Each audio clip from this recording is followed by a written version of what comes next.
Hey everyone. Today I'm going to be talking about the Ajanta caves in India. My project looks at how these ancient Buddhist caves were built for a specific spot in nature, along with how walking out of the bright daylight and into these dark caves completely changes your mood and mindset. So, first off, let's look at where these caves are located and why this specific place mattered so much. Picture this: 30 giant caves carved directly into a 250-foot cliff that curves like a horseshoe right above a river.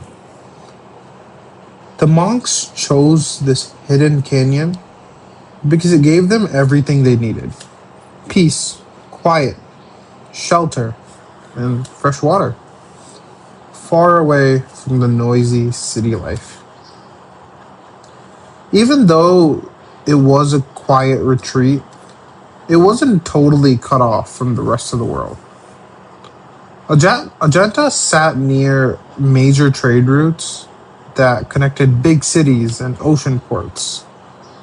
So merchants and travelers passed by all the time, bringing wealth and new ideas straight to the monks.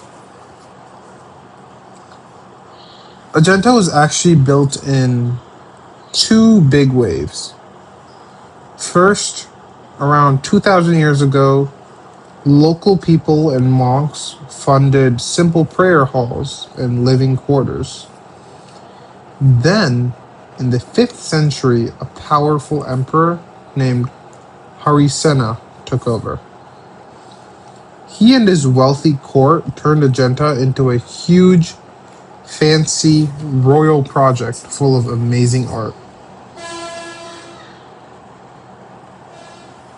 Now, what makes Ajanta super cool is that it was carved in situ, which just means right in place.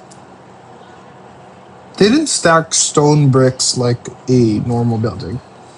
Instead, workers started at the top of the cliff and carved downward into the mountain using chisels and hammers. Every column, wall, and statue is part of the original rock, which is phenomenal when you think about it. Next, I want to talk about what it actually feels like to step inside these caves. When you're outside, it's super hot, bright, and loud from the river. But the second you step inside, there's so much that changes. It instantly gets a lot cooler, the noise fades, and the daylight turns into complete darkness. This dramatic shift naturally slows your mind down, taking away outside distractions so you can focus inward. Back then, there was no electricity.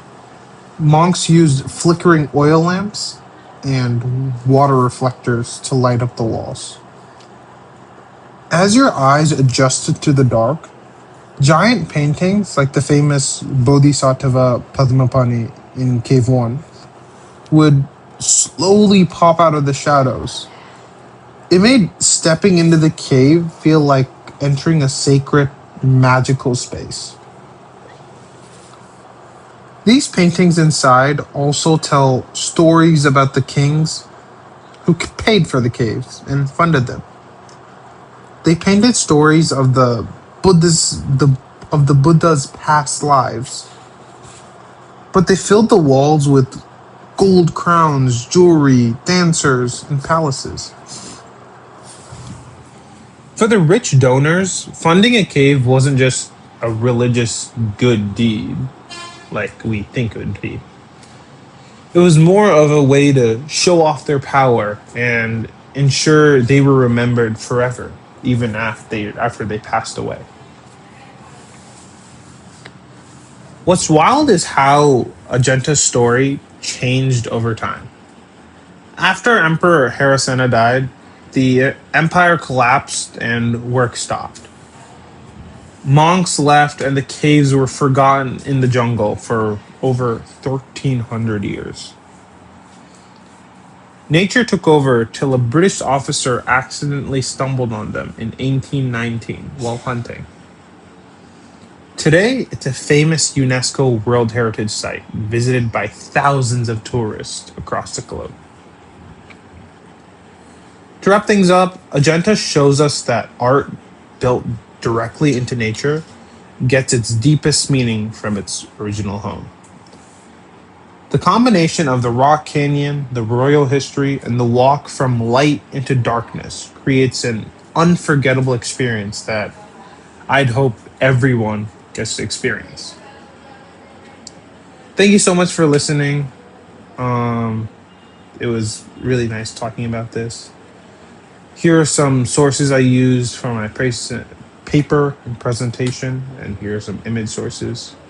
Thanks again. Bye bye.